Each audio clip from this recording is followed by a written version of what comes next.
Welcome to the SoGrow Marketing Council podcast. The SoGrow Marketing Council is a membership organization comprised of growing marketers who want to stay ahead of developments in multiple areas of marketing. This podcast features recordings of SoGrow Marketing Council meetings. Tune in to hear expert marketers share tips and discuss the latest strategies and tools in marketing. To join the next meeting and be part of the discussion yourself, visit sogrowpr.com. That's SOWGROWPR.com and click on the Marketing Council tab. Let's get growing. Welcome everyone to the SoGrow Marketing Council. We are so excited to have you guys today. This is a membership organization for executive level marketers. The idea is that we get together once a month and we share educational, informational tips so that we can all stay up to speed on what's happening in multiple different areas of marketing. So we have people here today that represent sales, social media, content, PR, all these different areas of marketing. And the idea is that the presenters will share a short tip in their particular marketing discipline so that we can stay up to speed on multiple different areas of marketing, be more valuable for our clients, and not have to necessarily do all of that research on our own. Another benefit to this group is that by knowing other marketers, we're able to network with other marketers. And if we have a client that needs PR, they probably need social media, they probably need graphic design, they might need these other services as well. And that's the main reason why I started this organization. I had so many clients ask me, do you know somebody that can do website design? Do you know somebody that can help with sales? And I didn't have somebody that I trusted, that I knew that I could recommend. And so by doing this, we're able to share business. And then we can also help each other. Let's say somebody needs to hire somebody or they need a vendor for something, then this is a great group to reach out to as well. So how the meeting works is that we have presenters who submitted tips previously, and they're going to share a 4-minute educational tip. So these are not commercials about your company, but these are really informational tips that are going to help us to learn something about your area of marketing. And, we'll find out how great your company is and we'll all work with you because we'll know, that you're brilliant and that you're an expert. But, we're just going to keep this to be something that's more educational. And then we'll have about a minute for questions after each presenter. So if you have a comment or a question for the presenter, this is informal, feel free to jump in. You don't have to be on mute unless you feel like you have noise in your background. This is definitely conversational. And then when you do share your tip, please remember to say your name, your area of expertise, and your company. And then for everybody who's attending as a guest, even if you're not presenting today, please feel free to put your name and your company and your contact information in the chat section. And that way everybody can get to know you guys and you guys can, have coffee or ice cream as we talked about a moment ago. And then for future meetings, if you guys want to network with everybody, we have 10 minutes before the meeting. So log on at 9:50 and we just talk and just get to know each other during that time. So definitely arrive a little bit early when you can, and that way you guys can get to know everybody. So I'm going to put the order of the chat or the order of the presenters in the chat today. And if somebody hasn't logged on yet, then we'll just skip them and go to the next person. But that way you guys just know who's going to speak and who's coming up. And then if you guys want to present at a future meeting, you can submit a tip. Sarah, if you could put that link in the website, it's sogrowpr.com/submit. And you just submit your tip there, and then we'll let you know which meeting you're able to present at. And then also don't forget to subscribe to the podcast. So we have all of these meetings recorded. So you are on camera, so don't say anything, sensitive about client information or proprietary information or, your family, anything that you don't want public. But definitely go back and listen to all the podcasts that we have. There are just, hours of great smart marketers sharing tips in their area of marketing as well. So one thing that let's take a picture before we get started. Yes. So that is one thing that we like to do because we like to warn everybody that we love to just take a picture so we remember who's here and then we promote it on social media. So I will count to 3 and you guys can smile. Okay, ready, set, 1, 2, 3. All right. And just in case somebody close their eyes, because it's usually me, I'm usually making some scrolling face, even though I'm the one doing it. All right, we'll do it one more time. 1, 2, 3. Awesome. Sounds great. So, all right. So, Scott, would you like to kick us off today and share a tip? Yeah. So good morning, everyone. My name is Scott Siegel. My company is Momentum CPG. And my area of expertise is sales. So most salespeople will tell you, you have to get to yes when you meet with your first client. My tip today is that's not a good idea. What I want to share with you is not getting to yes at the first meeting. It's a great strategy. So we all prepare for client meetings. We all want to make sure we ask great questions. We want to make sure we build trust. We want to make sure that we're connecting with our clients. We want to make sure we're being helpful, and we want to make sure we're being curious. If you want to get to a yes, you're going to get to a yes. What I would challenge you to think about, that's not a good idea. You're going to assume too much, right? You're going to be too happy. What I would encourage everyone to do is be authentic, be honest, and this is the most important tip. Don't have happy ears. Listen for what you don't want to hear. What you want to do is demonstrate that you're an expert. You want to recap what you heard.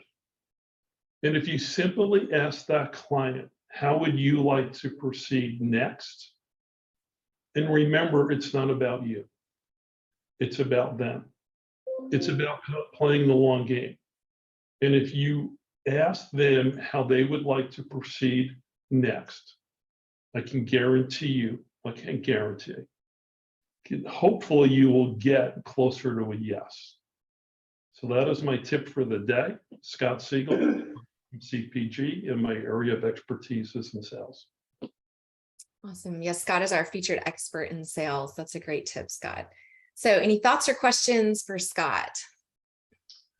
I love about listening for what maybe you don't want to hear, because we always try to focus on the positive and jump right to that, and I guess addressing it, not just, sometimes the stuff you don't want to hear, actually that sticks out in my mind more, because I can be, as an editor, like sensitive to not making any mistakes. And so if anyone is unhappy in any way, I feel immediately defensive or whatever. And then I have to be like, okay, it's feedback. How do we address, and how to move forward with that? Do you have any tips for how to address, if there is negative feedback, how to?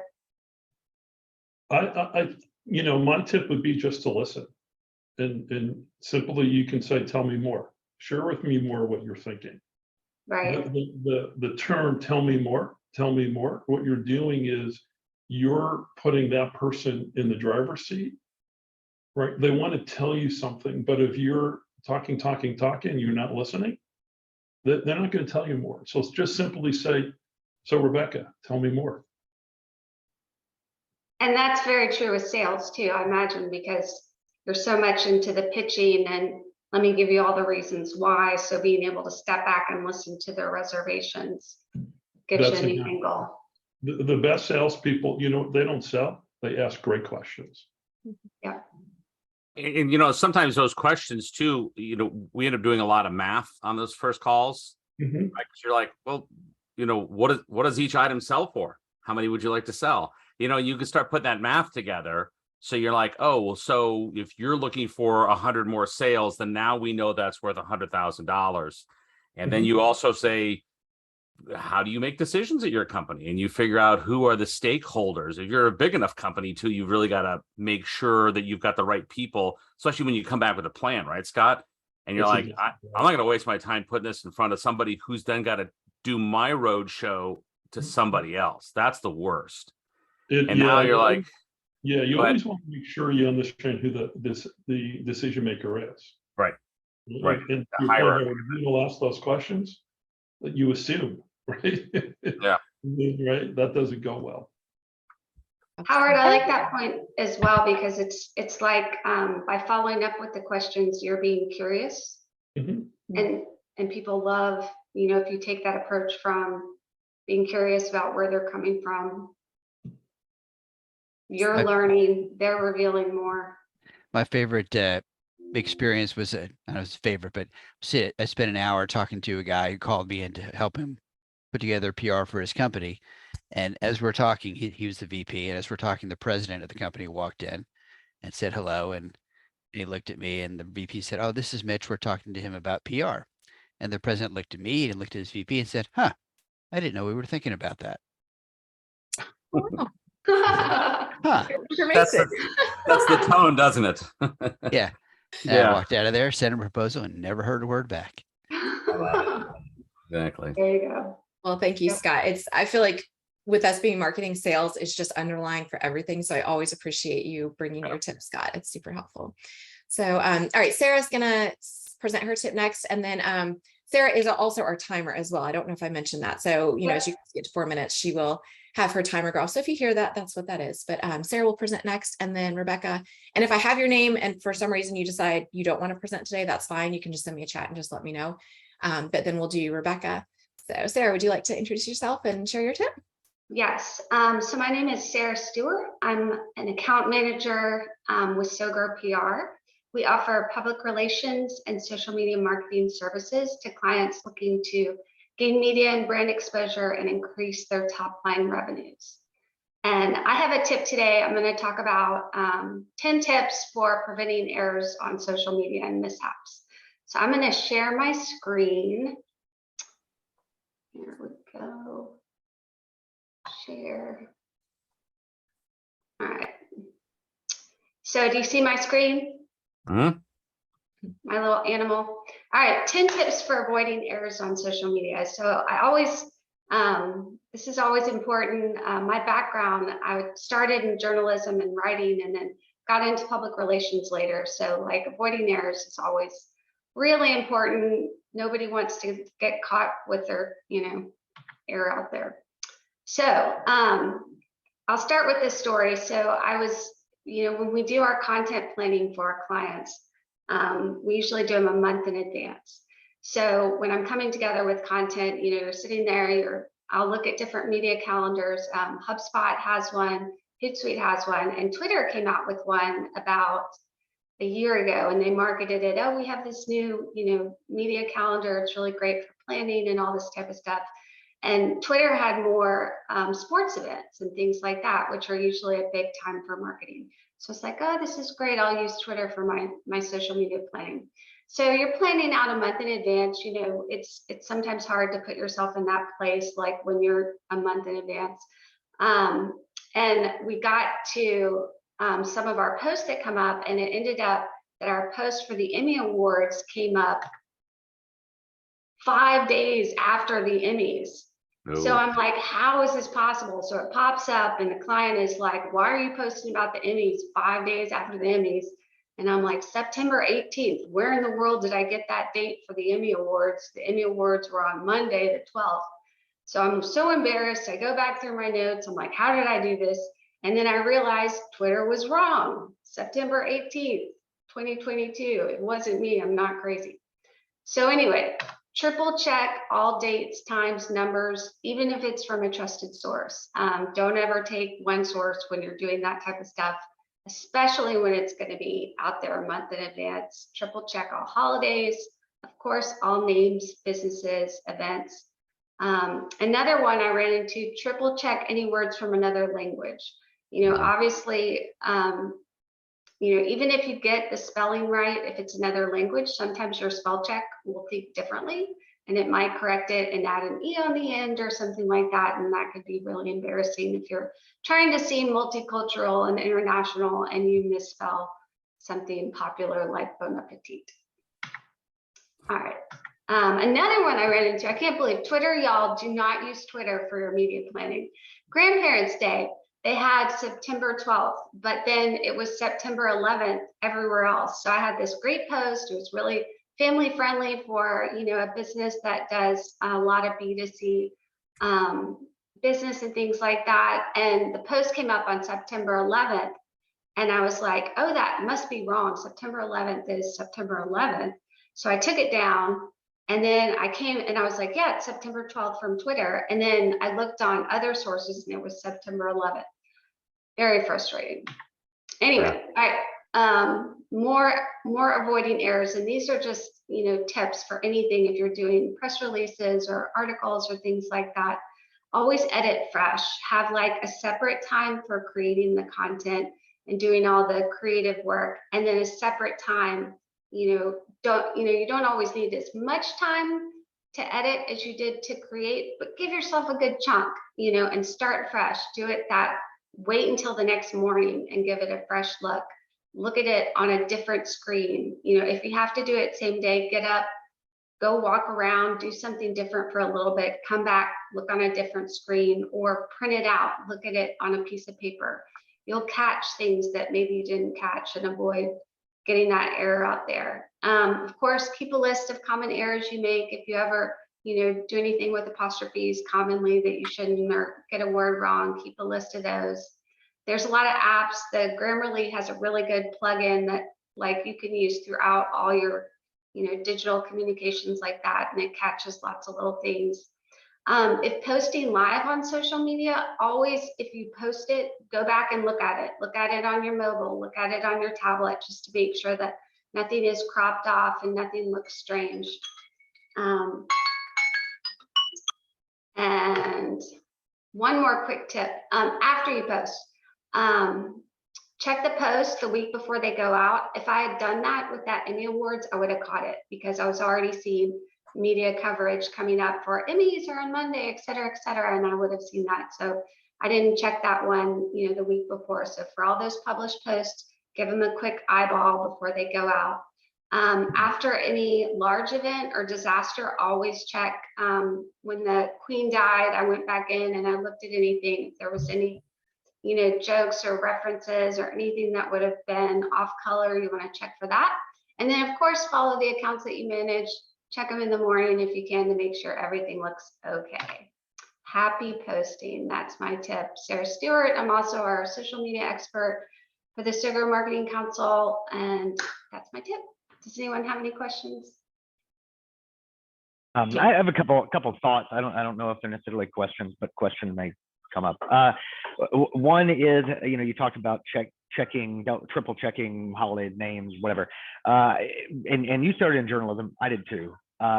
One of the lessons I always remembered from my journalism, I believe it was journalism 101 class, and I have carried it on for the next, what are we, 20 years now? Ooh, man, more than 20 years, 25. Jeez. All right. Anyway, is facts. Don't ever get a fact wrong. Like, you know, all those other things you named, how it's all a fact. Like yes. Any fact you are putting down, like that's the shorthand for holidays, names, events, blah, blah, blah, blah, blah, dates, all that. It's all a fact. If you get a fact wrong, in my journalism 101 class, if you got a fact wrong, you got an F, you got a 0 on that assignment. You could then correct it and get half that back and get a 50 if you got things like that. But you got a 0 if you got a fact wrong. And that burned into my brain. You can't get a fact wrong. In journalism, you cannot afford to get facts wrong. That's where corrections come in. That's where you lose credibility. Same thing now. There's corporate credibility, there's social media credibility. You can't get a fact wrong. So if you're putting any fact into your social media or whatever, check it, make sure all the facts are right. And then the second thing was that, you know, I think one of the ways you can avoid making an error is look into using a platform that allows for a good workflow, that allows for things to be checked down the line. Instead of posting directly to social media, there are a lot of different platforms that will allow for a workflow that will allow you to have something created and ready to be posted, but then it gets moved up the chain to have other sets of eyes on it, that they have to make the final decision of whether to actually post it directly from that platform. So that is a way to create layers of checking where you're not posting it directly and going without a net. You can have that net where you're able to get other eyes, and you can like check a box that this needs to be checked by this person and this person, you know, before it needed to have 2 sets of eyes on it before it gets checked. You can set that up. You just have to have the right platform or whatever in place, and then set up those workflows to be able to help. So you're not just, you know, I'm just going to post and hope it's right. You can get it in front of the right people to make sure that at least other eyes are on it, and you're not going it alone. Absolutely. Yeah, I love that. Yeah, we do. Like we actually, it's funny, we had 3 eyes on that Emmy post. Yeah. So, and it had been in a Word document, gone, client approved, you know, back and forth. But you're absolutely right. Like it's so important. And I love the platforms. We use Hootsuite a ton. And I love that because I like being able to see something, have someone else approve it. it makes everyone more comfortable for sure. Awesome. Great. Thank you. Great tip. Great feedback, Jeff. Thank you. And Rebecca, do you want to introduce yourself and share your tip today? Yes, thank you, Stephanie. I'm Rebecca Brizzi. I'm a management consultant. One of the areas I work in is competitive positioning, which of course then feeds directly into market positioning as well as marketing strategies. And that's the basis of my tip for today. It starts with a story of a social media agency that contacted me because they had a client, we'll call the client Acme Company, who kept coming to them and saying, we want these 3 things, and they would put together a spec or an idea, and the client loved it, and then they would act on it, and the client hated it. So they were loving all the ideas, hating all the final results. And so the agency eventually called me to do a deeper, to facilitate a deeper discovery session. They were saying this client clearly does not have a strong idea of what they actually want. It's swimming somewhere in their head and they're struggling to extract it. So the work that I did with that Acme Company, with the final client, is my tip for today. And what we did was look at their business in terms of what the business is, what the business is like, and also what the business is not. And what that means is, first of all, what the business is, what do they do, who do they do it for? And of course, the so what test. Why does this matter to anybody out there in the world? Then we look at what the business is like, and there we're looking at their competitors, similarities, differences, and again, why those matter, both the similarities and the differences, what those say about the business itself. And the third area we discussed is what the business is not. And this is often the most challenging, because if I say to somebody, if I say to Acme that what are the options for their clients to do nothing, to not buy from them at all, Acme's initial response to me is, well, they fall apart. I mean, it's just not an option. But of course, that's not true. There are a lot of substitutes to any business out there. There's a DIY option. There's a replacement option. There's a generic option. There's the status quo. Any business can choose not to purchase, not to move forward. They can choose to shift their budget somewhere where they think there is a bigger problem or a bigger fire to put out. So clients actually have a ton of options. And once we examined all of those and talked about what their clients would both lose, but also gain from all those different options, we have done a full discussion of what the business is not, as well as what it is and what it is like.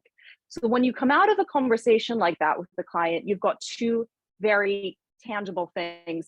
First of all, an updated, if it already existed, value proposition. It becomes much more concrete, but also this great explanation of what's in it for their clients, of exactly how they make a difference in their clients' lives, work-wise or otherwise.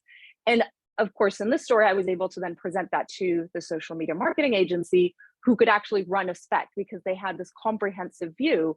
The client is happy because they've come up with it, because this was all done in a facilitation session. And they are very comfortable now talking about all the ways in which their business actually impacts clients' lives. So the moral of the story is, when a client is asking for something that completely contradicts itself within the same sentence, which I'm sure happens to all of us fairly regularly, then talk to them about what their business is, what their business is like, and also what their business is not.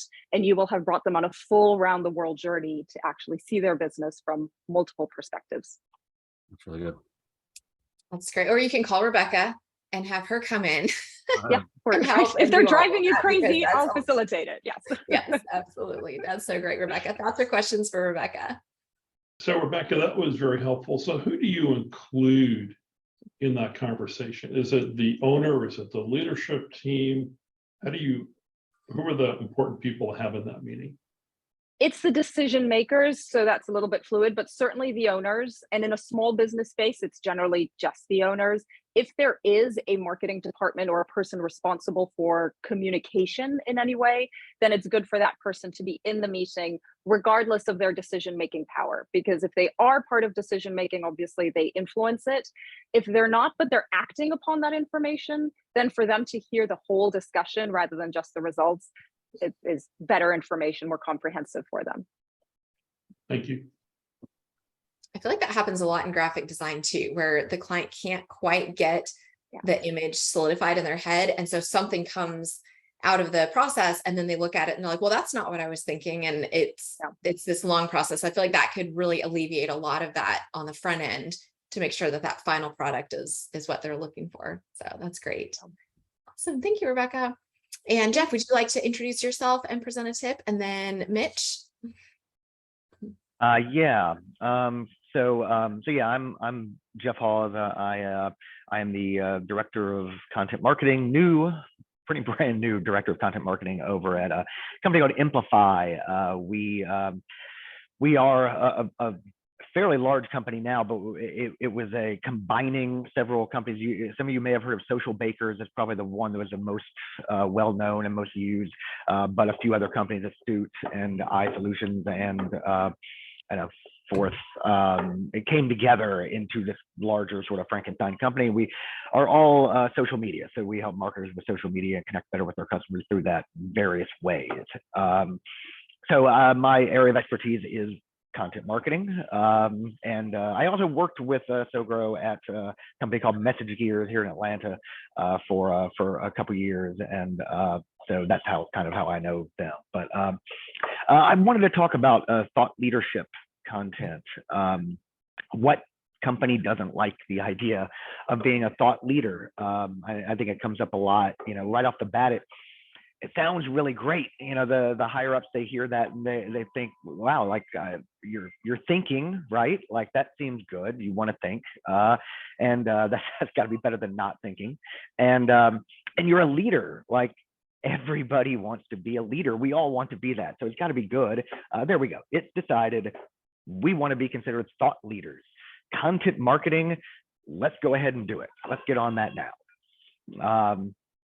There's only a little bit of an exaggeration of the conversation that often happens, in the higher ups levels of the company, even at big established companies. Like, I think they mostly just like the sound of, hey, you guys are thought leaders, and think it sounds like a really content-y thing to kind of do.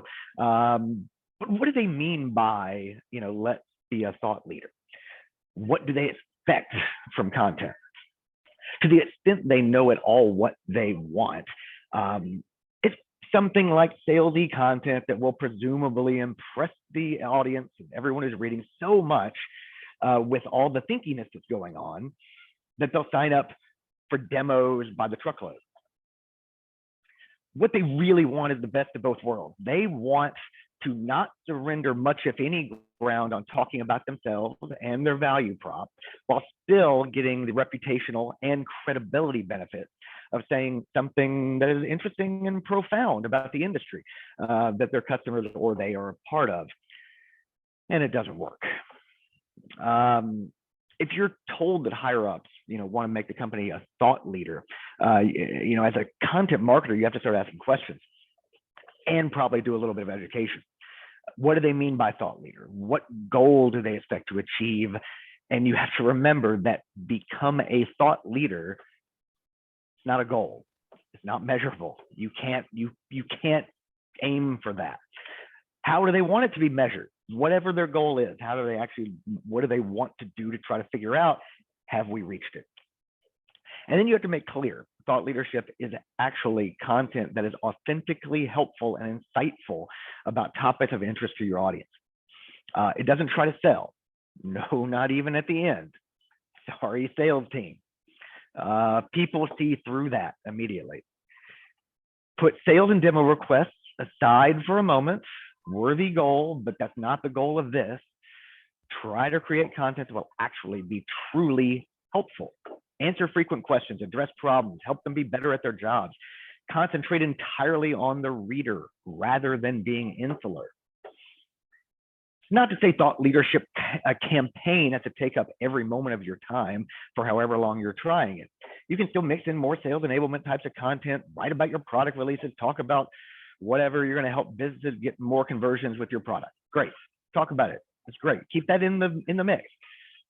But it is to say, you need to keep coming back to that authentically helpful well over and over again. Don't lose sight of it. Plan out a wealth of content that could qualify and keep knocking it out over several months. Buckle up and make sure the higher ups are buckled up too, because it's not going to bear fruit anytime soon. It's a long game. Treat it as such. Set expectations modestly. If you can keep your eye on the prize, though, and create consistent, frequent, compelling, helpful content across various channels, over time, you'll find sentiment and web traffic trending in your direction. And maybe when your higher ups actually hear, hey, you guys are really thought leaders, it'll be true. I love that. I love that so much because so before I was at SoGo PR, I was with an education association, and we worked a lot with private schools and private school headmasters and things, and thought leadership is just like constant and huge. And I think I guess, it's always been a thing, but it definitely happened with Steve Jobs and that sort of, I want to stand on his TED Talks. I want to stand on a stage and, inspire and have the big, moment. And then everyone's just going to go buy my product and it's just going to be magic. And it's that whole digital marketing magic anyway, just like put it out there and make it so,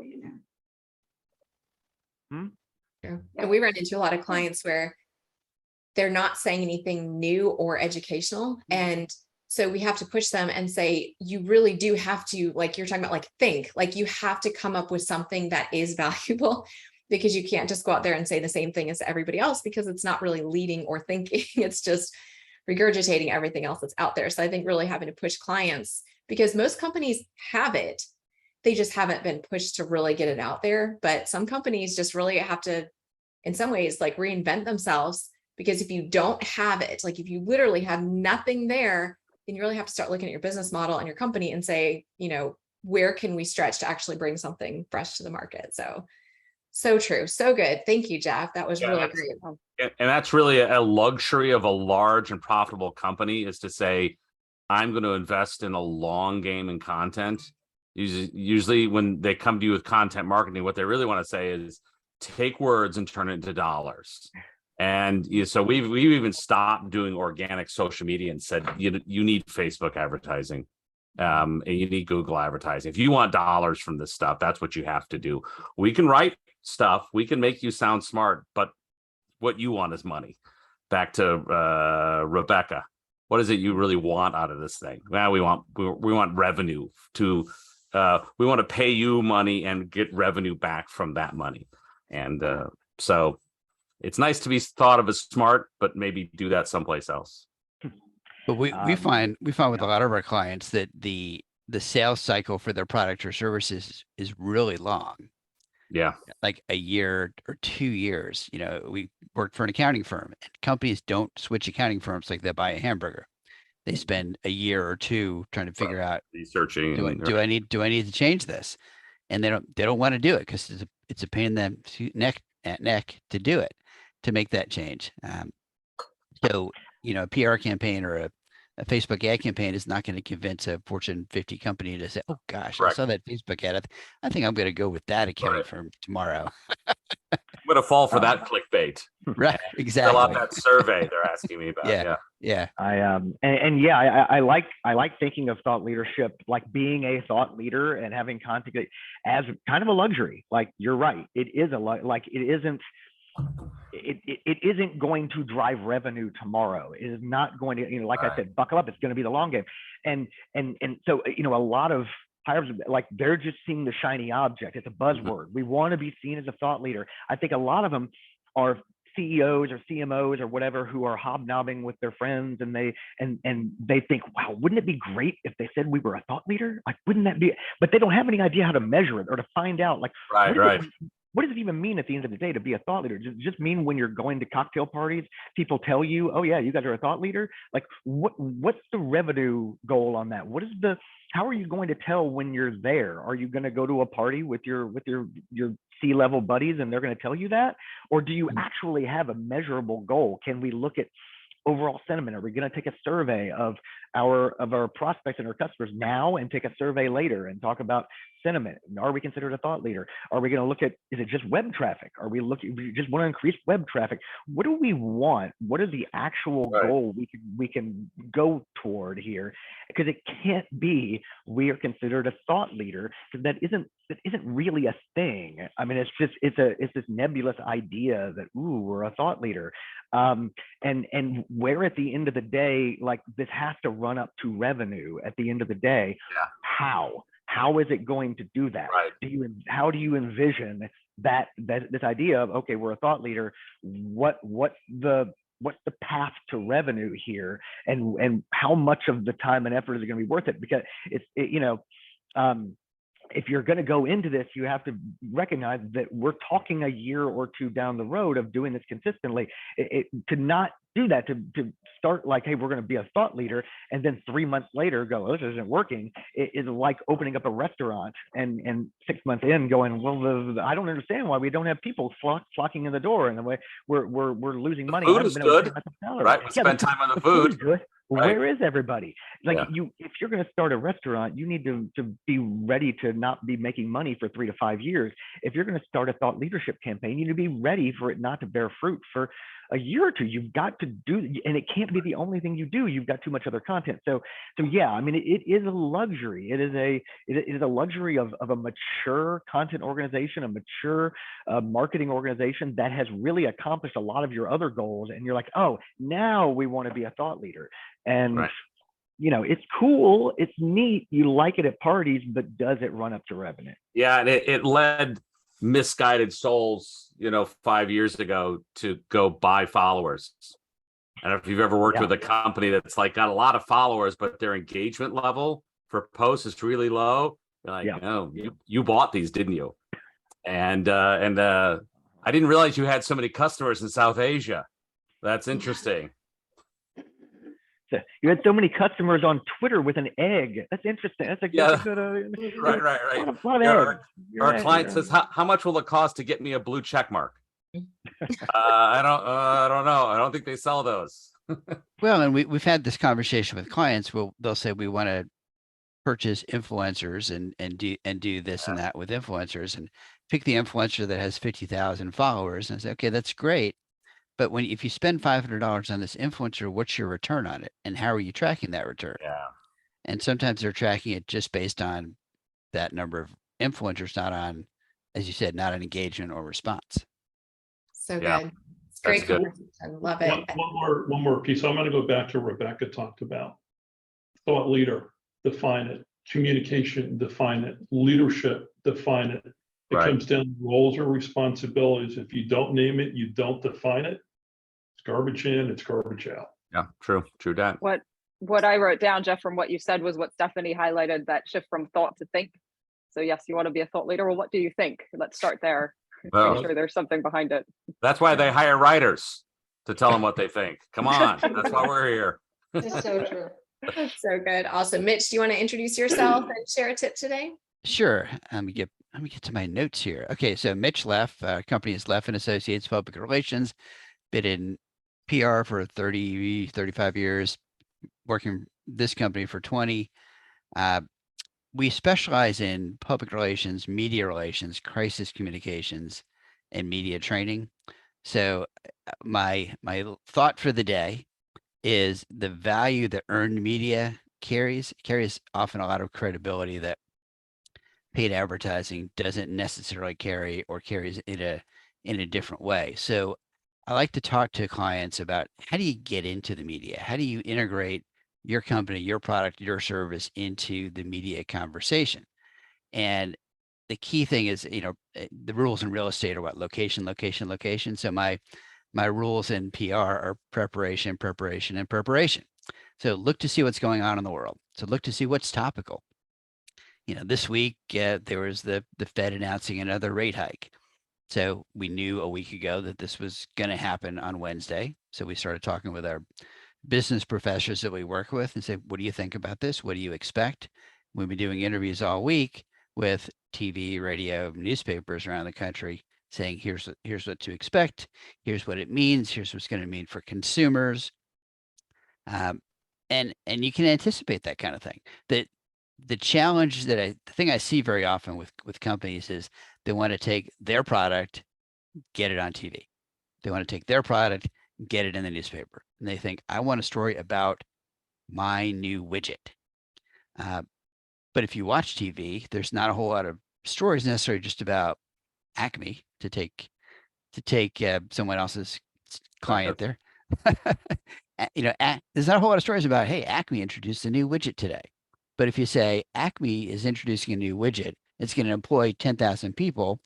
It's going to increase revenues for the state of Georgia by 500 million. It's going to help our trade surplus. It's going to help with, supply chain issues. You create a story that links into that. So you can look for those opportunities, and there are plenty of economic reports that come out every month, jobs and employment and real estate and consumer prices. You know exactly when those are going to come out every month. So think about how your business, your client can comment on those. There's a guy at the Atlanta paper who writes every month about job numbers.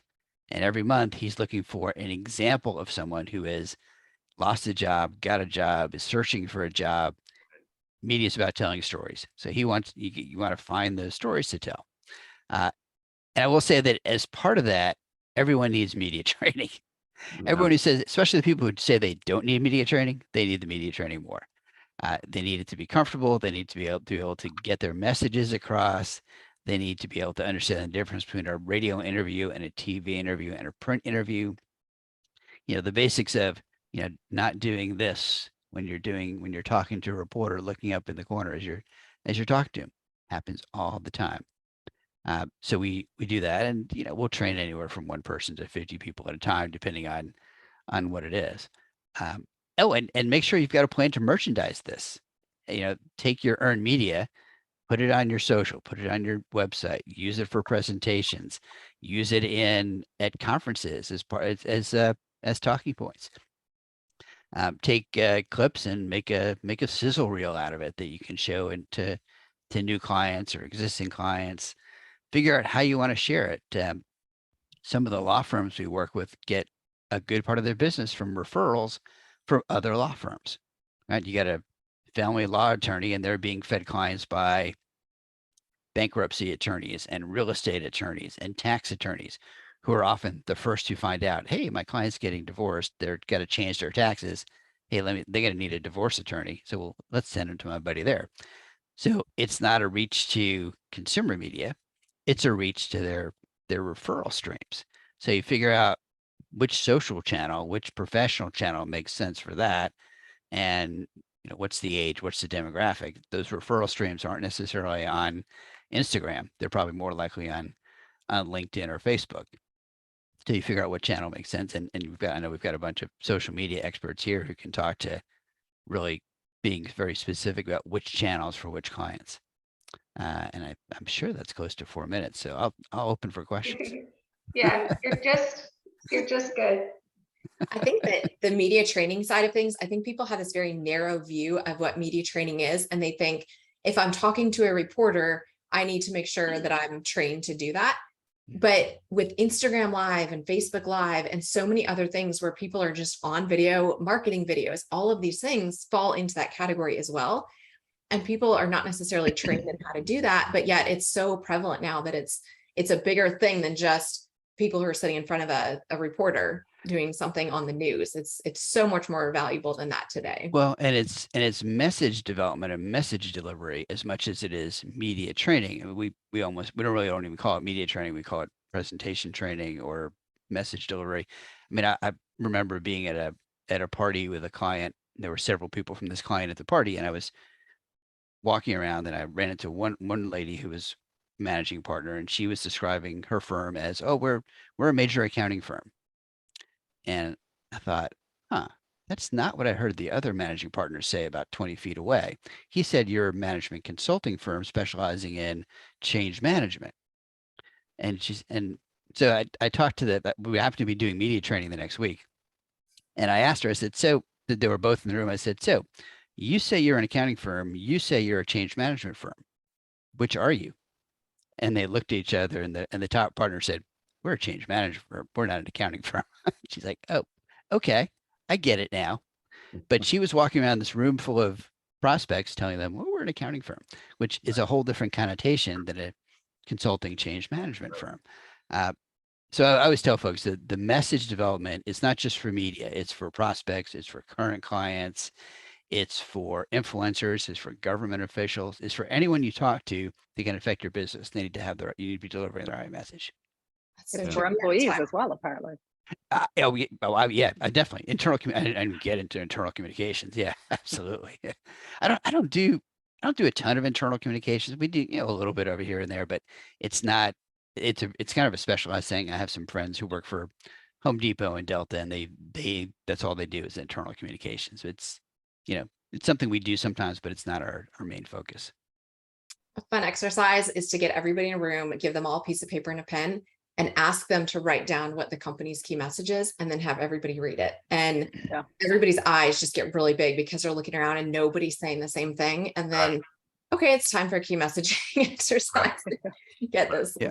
Well, we try to encourage clients to have that message development session before they do the media training, because part of the training is talking about messaging. And if we get to that point and they haven't done that yet, then they don't know what to say. So it makes the media training and the presentation training much more effective if they've done that message development first. And you guys are probably, most of you have probably done this kind of thing. You could sit around the table for hours, kind of wordsmithing and trying to figure out what is the message, but you just have to generally get to what the messages are and we tend to give people variations on the theme. So they can put it in their own voice a little bit, but there are certain words and key phrases that should be in whatever you're saying. But then we work with them to figure out, how do you say this so it doesn't sound like you're reading off a piece of paper? No. And we work really hard not to make it sound like a corporate message development workshop result, right? I mean, you know how it is. You read, sometimes you read a marketing company's website and you read through it 3 times.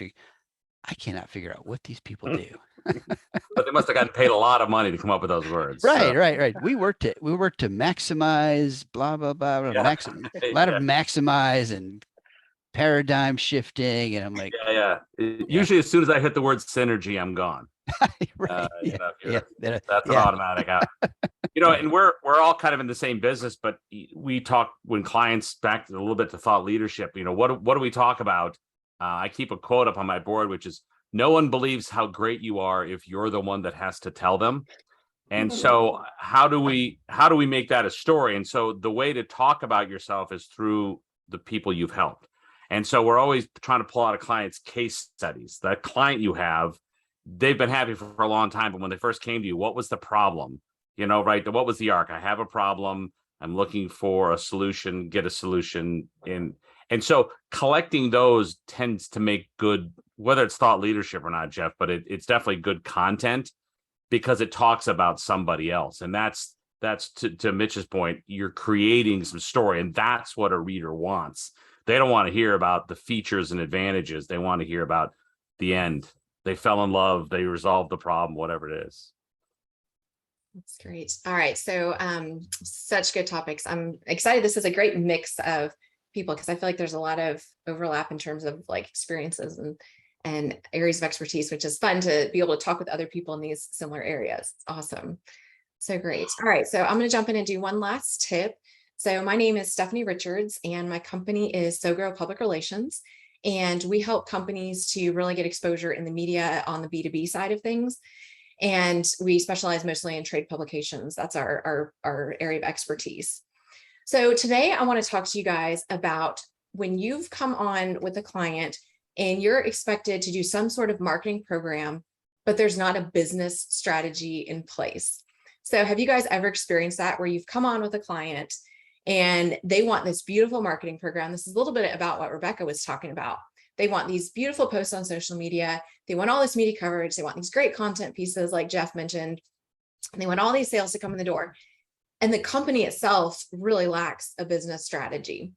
So what as marketers is our role in that situation? Well, the way I see it, there are 3 options. You can just do the best that you can with what you're given and try to make the best of it and do the best content and the best strategy that you can do. You can decline to work with that client and let your talents be used elsewhere where they may be better used. Or the third option is what I prefer, and that's to talk with the client and get on the business strategy level with the company and be able to see if you can help in that situation. And what I found is that a lot of marketers don't necessarily feel like their role is quite at that executive level. They feel a little bit more like, hey, we're this department over here, or our clients have to make all those decisions. And we're actually running into this right now with the company that we're working with, and we are working under this company for this other company's client. And so we don't have quite as much leverage to be able to go in and, you know, talk with the CEO and that sort of thing, because we're doing project work for this other company. And we're running into that. And so it's just the situation where this company does not have a business strategy in place. And so the marketing is just not working. And so one thing to do in that situation is just go back to the business strategy and ask them, say, can you please give me your most recent business strategy plan, and really dig into that and see, is the company actually following it? Is there a mismatch there?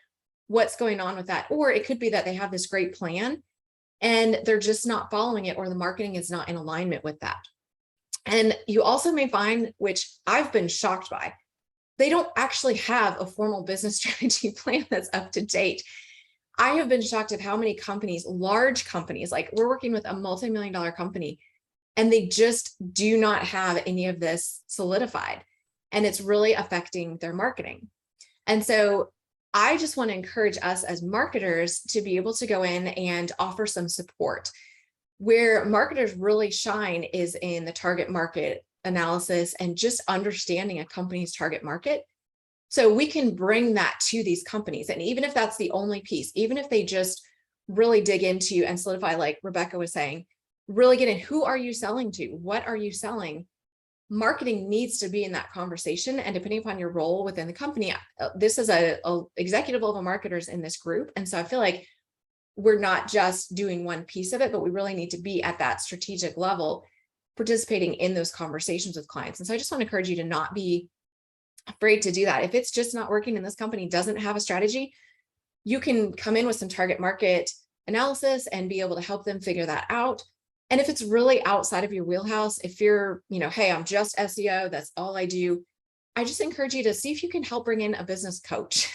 Maybe you can suggest somebody who can work on the strategy, because at the end of the day, if a company doesn't have their strategy together, their marketing is going to fall apart. And that means your work is not going to be the best that it can be. And you really can only do so much in that sort of environment. So we do have an opportunity to help these companies and not just speak to just that marketing piece, but really speak to the bigger level. So I'm curious, have you guys experienced this? Have you guys ever worked with a company where the example that we have is this company is creating all of these products because they think they can sell them? And so they're just selling them to everybody and anybody that they can imagine would possibly use this product. And so we're stuck with the messaging going, well, we don't even know what to say because this message doesn't speak to that person. So you've got this image, but you've got this message. It doesn't work. And so we've experienced that with clients before. Does anybody else feel like they've had that experience as well? I think that happens more often than we want to admit. But if that happens, I would call 1-800-REBECCA. Exactly. That's why Rebecca, we want her in this group. Yeah. The reason I say that is everything in any strategy, everything has to link together. You can't do things in individual pieces, right? Everything has to link. And everything Rebecca talked about in the beginning of who we are, what's our message. As a marketer, you can't build, and for all the content people, you can't build great content if you don't know what the strategy is. Absolutely. And I feel like my impression is that underlying problem has fed a lot of the tips that we've heard here today. And I think part of that problem is that when clients come to us, they're trying to talk to us about our work, right? So they come to Jeff and they talk about thought leadership. And instead of saying exactly what Jeff was saying, with these are our goals, this is what we want to achieve, et cetera, right? They come and they're saying, you know, we need to do this in sales, or we need to, we need to always be getting to yes. And so they themselves are speaking a language that's not natural to them. They're trying to speak the language of our individual expertise. And so a lot is going to be lost in translation, but even just in that development of that thought, because it's not their expertise. So going to what several of you have already mentioned today is reeling it back and saying, well, no, just tell me about what your business and what you want to achieve. Let me be the expert in my subject matter and get you to those results. Absolutely. So great. Such great tips, such great conversation. And thank you guys for being so willing to participate and engage and have conversations. That's what we want this group to be. And I feel like I always walk away learning so much. So thank you guys for participating. Please sign up for the next meeting. It is October 18th. We meet the third Tuesday of every month. And then again, log on at 9:50 if you just want to chat with everybody and just get to know everybody. I encourage you guys, if you haven't already, put your name and your contact information in the chat. You guys reach out, have coffee, certainly work with each other, refer business to each other. This is such a great group of marketers. And so it's really a valuable resource to have in your back pocket. If you guys want to sign up to become a member, you can go to sogrowpr.com. And there's a tab on the side that says Marketing Council. You can sign up to become a member there. And then with that, you'll be able to set up a profile. You'll be able to comment on the forum that we have. And you can also have the videos that we film. You can, if you want to grab your clip and if you want to use it for your own marketing, we're totally fine with that. And then a lot of times we take those video clips and we share them as well to give you guys some extra exposure. And then also listen to the podcast. There are so many great past episodes on there. So you guys could listen for hours and just get so much information like we had today. So thank you guys so much for coming, and go and sign up today. And if you want to submit a tip, also do that at sogrowpr.com. That's sogrowpr.com/submit. And that way we can get you guys slated in to present at the next meeting on October 18th. Thank you so much, everybody. We appreciate it. Thank you. Thank you. Thank you for listening to the SoGrow Marketing Council podcast. Want to be part of our next meeting? Visit sogrowpr.com. That's sogrowpr.com, and click on the Marketing Council tab to sign up for our next event. Until next time, keep growing.